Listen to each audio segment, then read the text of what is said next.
지금 현재 우리가 18-11편을 다섯 번째 본편을 나누어서 오늘은 일곱째 나팔은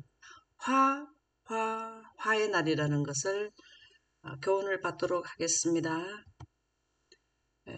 일곱째 재앙 배경이 일이 뭐냐면은 우리가 인이었고요. 인. 일곱째 재앙 배경 인은 바로 나팔이 되겠습니다.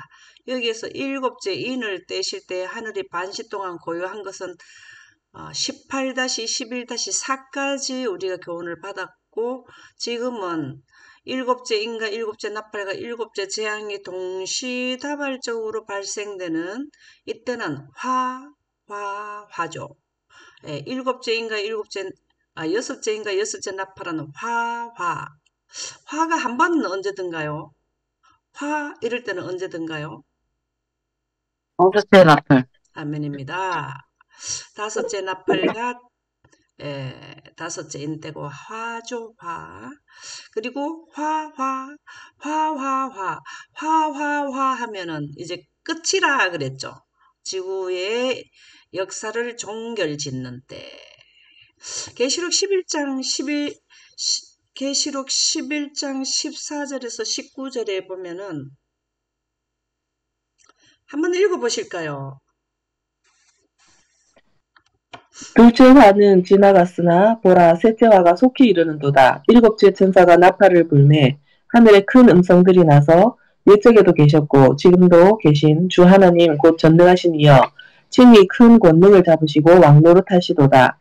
이방들이 분노하매 주의 진노가 내려 죽은 자를 심판하시며 종 선지자들과 성도들과 또 작은 자든지 큰 자든지 주의 이름을 경외하는 자들에게 상 주시며 또 땅을 망하게 하는 자들을 멸망시키실 때로소이다 하더라. 이에 하늘에 있는 하나님의 성전이 열리니 성전 안에 하나님의 언약궤가 보이며 또 번개와 음성들과 우레와 지진과 큰 우박이 있더라. 아멘. 감사합니다.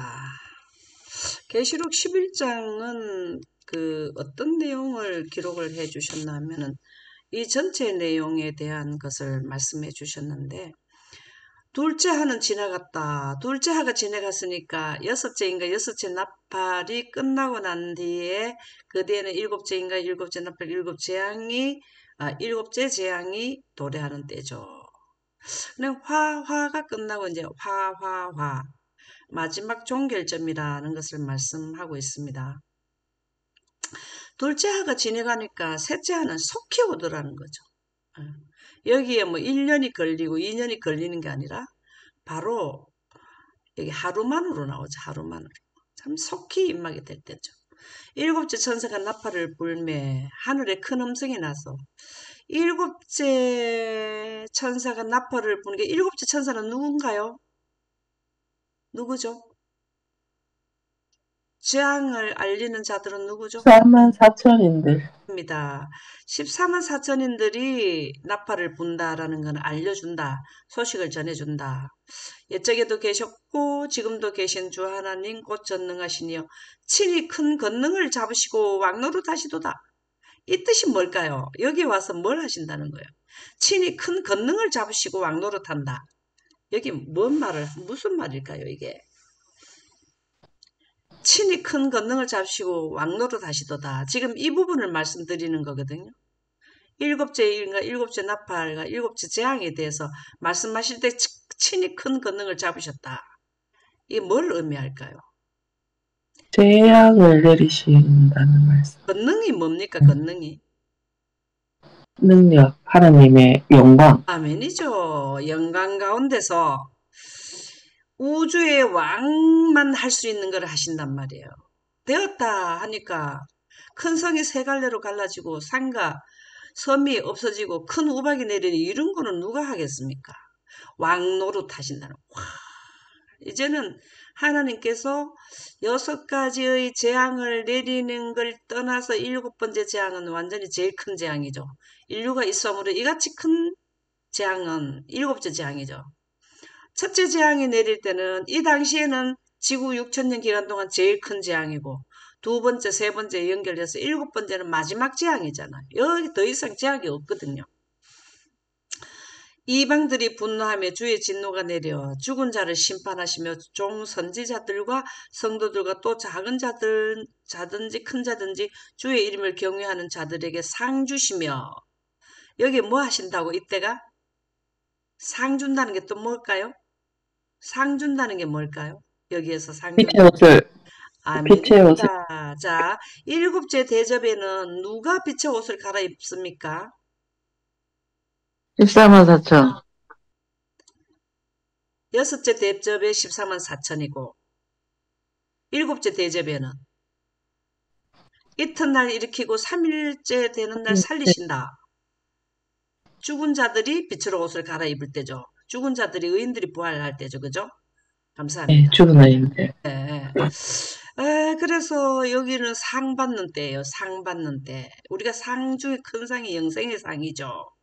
영생하는 거는 빛의 옷을 입는 걸 의미하잖아요. 그죠? 그래서 여기에 보면은 주의 이름을 경외한 자들에게는 상 주시며 언제? 일곱째 대접 쏟을 때 땅을 망하게 한 자들은 어떤 자들입니까? 사단에 소속된 666무리죠. 그렇죠. 그 모든 인류는 이때 당시에는 몇십억이 지금 80억이지만 30억이 될지 20억이 될지 모르겠어요. 10억만 남을지 모르겠어요. 여기서 많이 죽어나가기 때문에 그러나 숫자는 많을 거라고 보는데요. 땅을 망하게 하는 자들은 멸망시키실 때로소이다. 언제? 일곱째 대접을 쏟을 때 일곱째 나팔을 불 때. 참 이게 우리가 여기에 내 자녀가 멸망되는 데 들어가면은 이 심정이 어떻겠습니까? 살아서 구원받아서 빛으로 옷을 갈아입은 자들이 내 자녀와 내 남편과 여기 들어갔다. 참 나는 살았지만 그걸 바라볼 때 그 심정이 어떻겠습니까? 예언을 왜 우리에게 하라 할까요? 이 미래의 시공간의 현상을 미리 댕겨서 현재를 보듯이 하는 자를 쓰신다 했는데 그 예언을 하란 말이죠.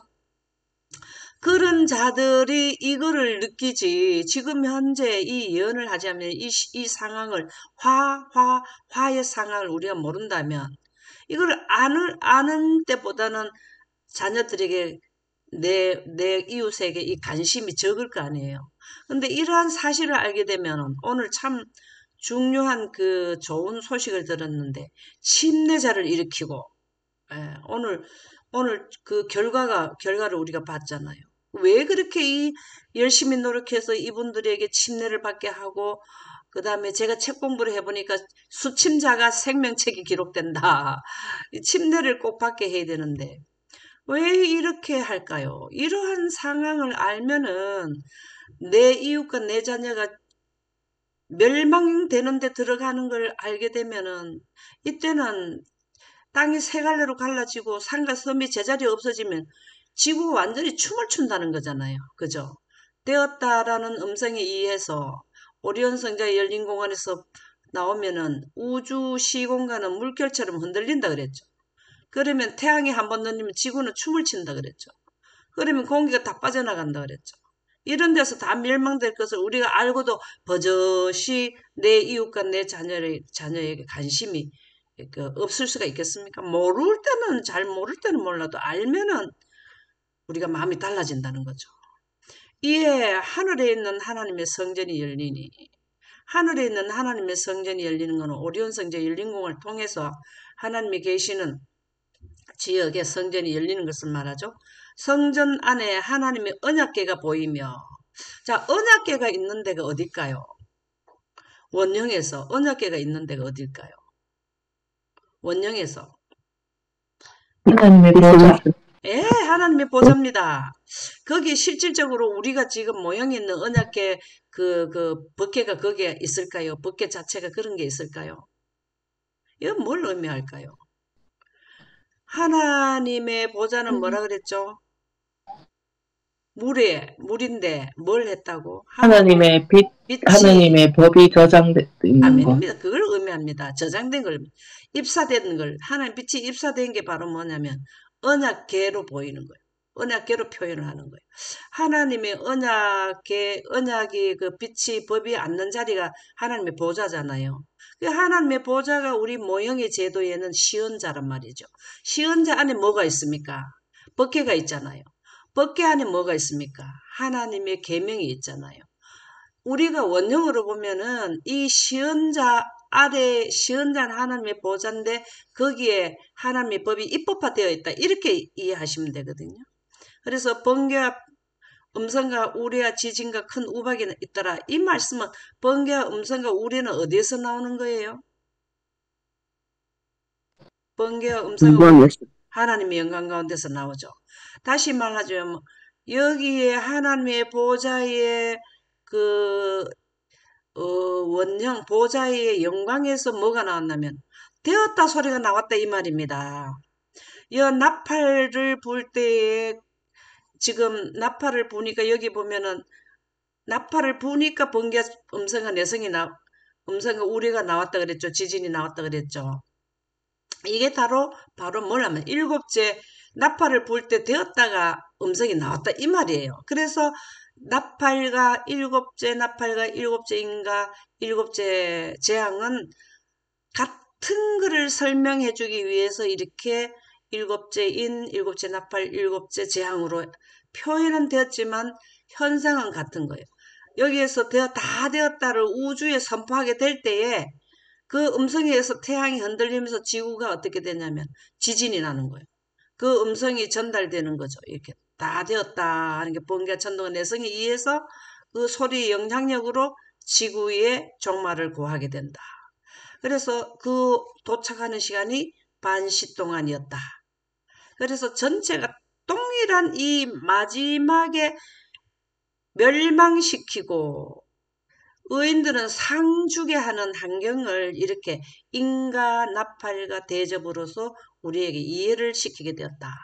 스가랴 14장에 보면은 한날을 정했는데 어두워질 때 빛이 있으리로다 하는 게 영광이 임한다라는 거죠. 그래서 배경입니다. 배경이 나팔이에요.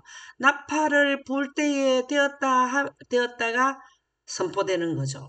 그래서 우리가 일곱째 대접을 이해하려면 일곱째 인과 일곱째 나팔을 같이 묶어서 이해되어야 이 현상을 우리가 이해하기 좋다라는 말씀이 되겠습니다. 일곱째 나팔을 불 때 큰 음성이 나온다. 고린도전서 15장 51에서 52절 한번 읽어보실까요?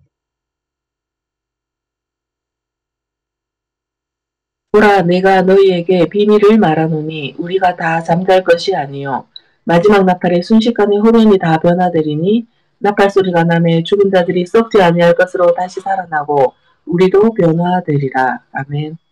마지막 나팔이 여기를 의미합니다. 화가 되는 여기가 마지막 나팔이에요. 일곱째 나팔은 여기는 여섯째 나팔은 큰 난란에서 여섯째 나팔과 일곱째 나팔이지만 다섯째 나팔까지는 작은 난란이 발생되는 거고 일곱째 나팔 때 뭐냐면은 마지막 나팔의 순식간에 호련이 다 변화되리니 이게 뭘까요? 마지막 나팔의 순식간에 호련이 변화한 사람들 누구를 의미할까요?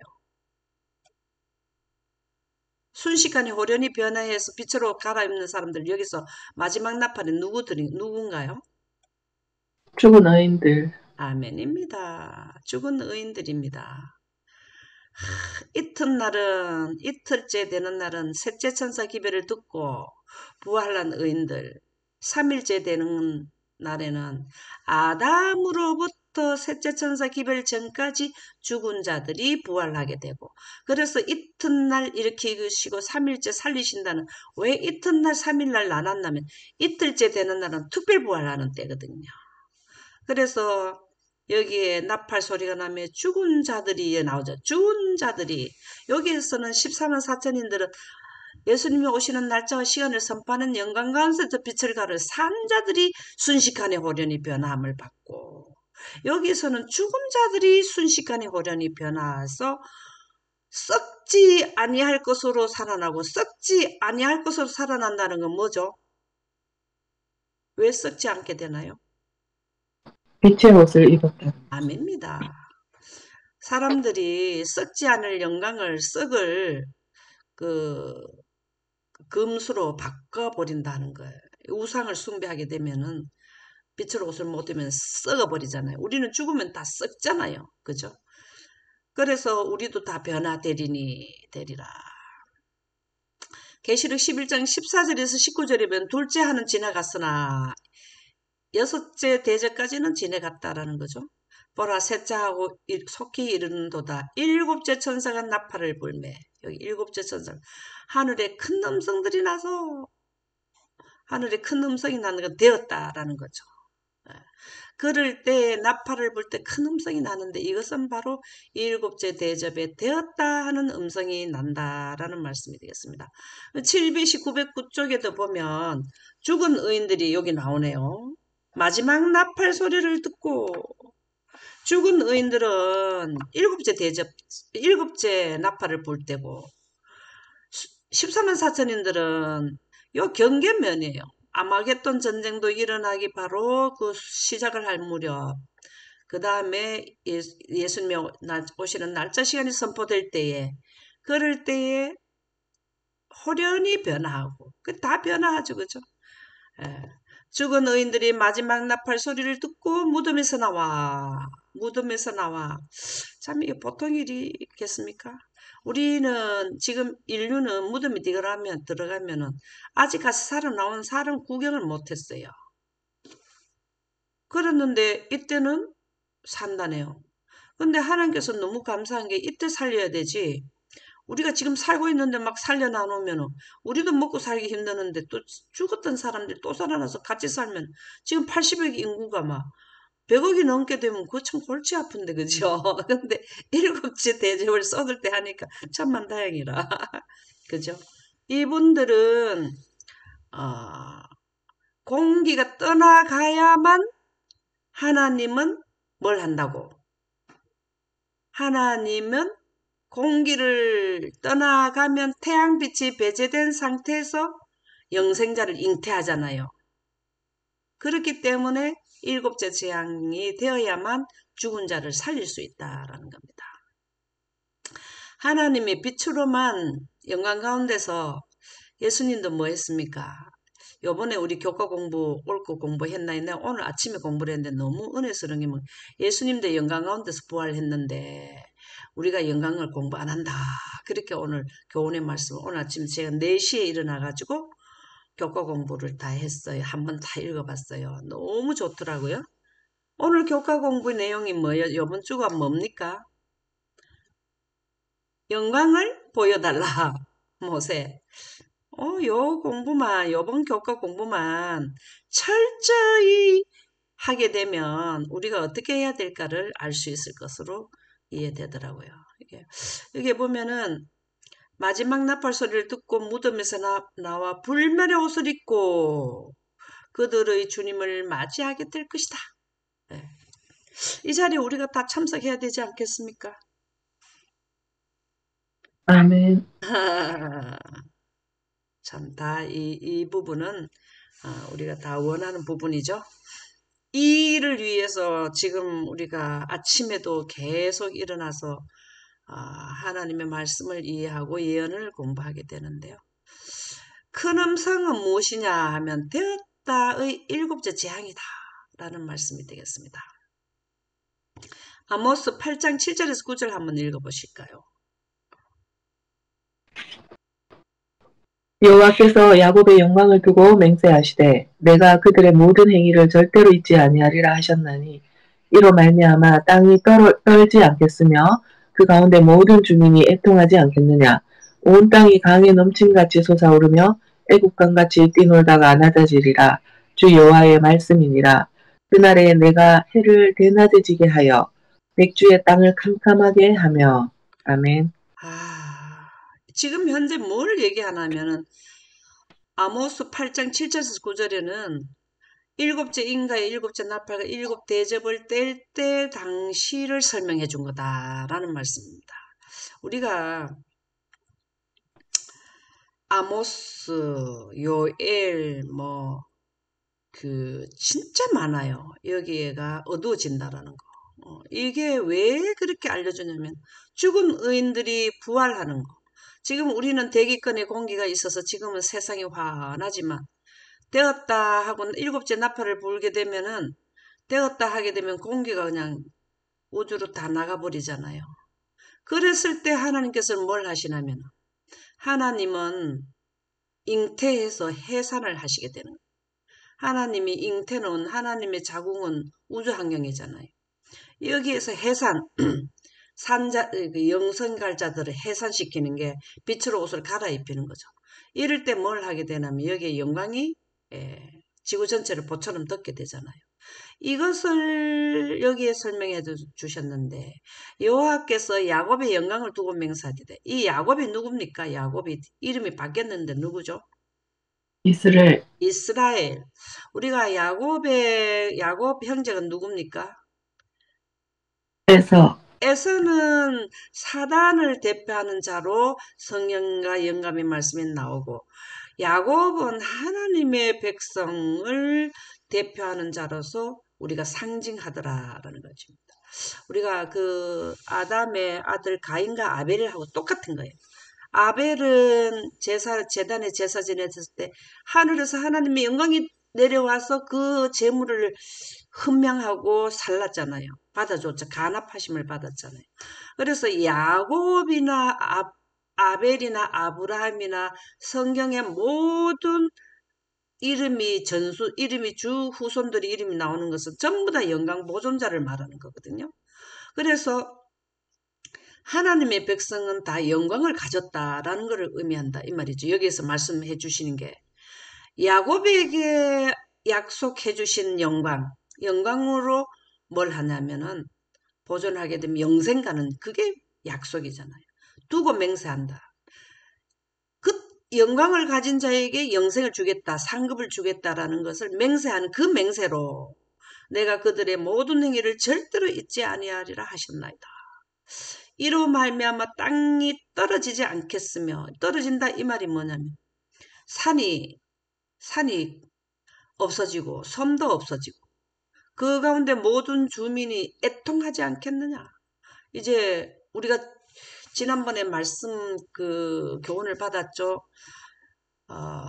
일곱째 인이 30분 동안 지구 전체로 그 영향력이 오기 전에 되었다 하기 저 소리가 직접 닿기 전까지 얼굴이 하얗고 서로 무릎이 서로 부딪히고 그랬다 했잖아요. 얼마나 공포스러운 걸 우리가 말씀으로 봤죠.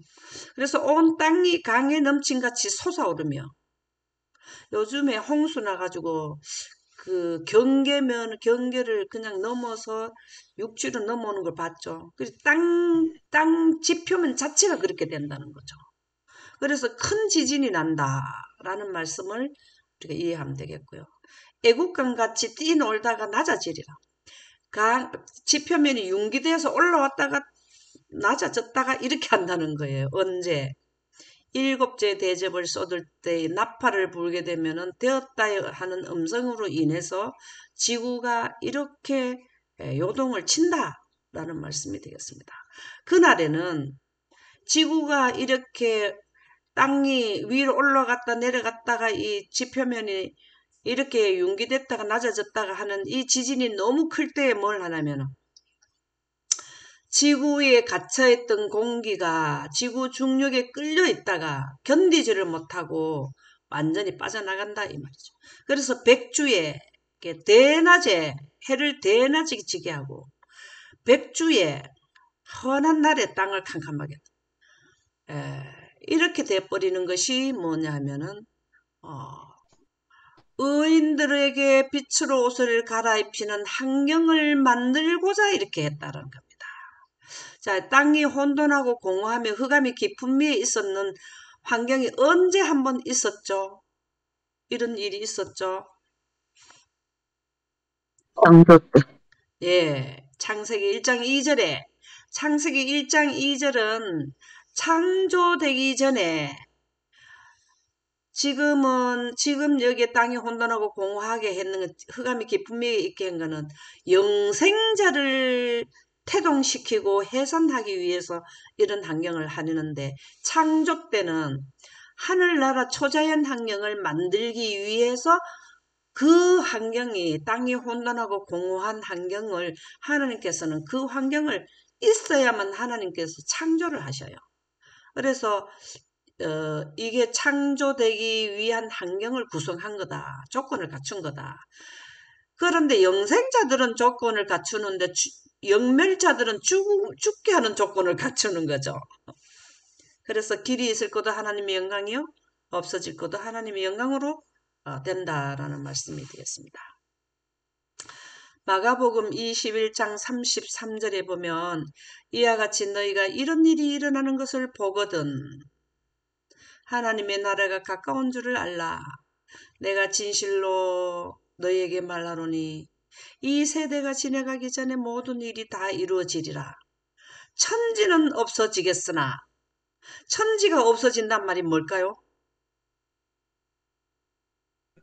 공기가 떠나간다는 말. 아멘입니다. 하늘은 떠나가도 내 말은 없어지지 않아. 예언은 절대적으로 이루어진다라는 말씀이 되겠습니다.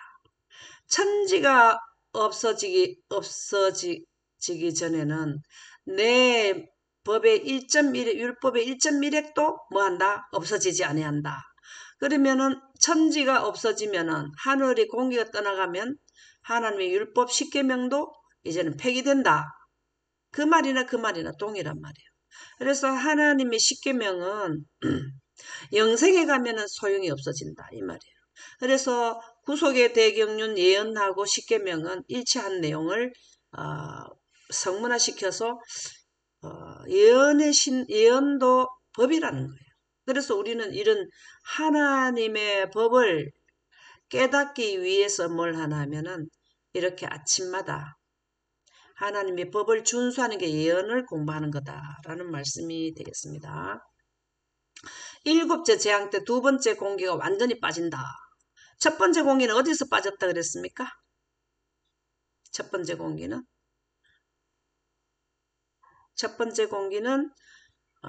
여섯째. 예수님의 재림의 날짜 선포할 때 그 말씀에 의해서 서서히 빠져나가고, 두 번째는 크게 떠나가는 거죠.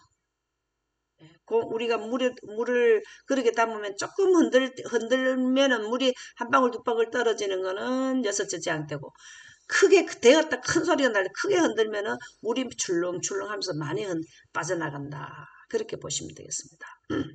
이사야 34장 4절에 보면 하늘의 만상이 사라지고, 하늘에는 뭐가 있습니까? 하늘에는 우리가 하늘을 쳐다보면 새도 날고 뭐도 날지만 하늘에 별도 보이고 그러잖아요. 근데 그 어두워져 가지고 제대로 보이지도 않았더란 말이죠. 하늘들이라는 뜻은 뭡니까? 하늘들, 대기권, 성층권, 중간권, 열권, 이게 헤븐스 하늘들이죠. 두루마리 같이 말리되 여기 있는 공기들이 계속 말려서 나가더라는 거죠. 저는 이거를 이해가 어떻게 되는 건지, 공기가 어떻게 두루마리처럼 말려나가는지를 여기 보면은 그 만상이 세잔함이 포도나무 잎이 마른 같고 무화과나무 잎이 마른 같으리로다. 이거를 이해하기 위해서 이 공부를 할 때 오래됐죠. 한 몇십 년 됐죠. 그때 이 포도나무 잎을 갖다 놓고 베란다 갖다 놓고 마르면 어떻게 되는지를 계속 지켜봤어요.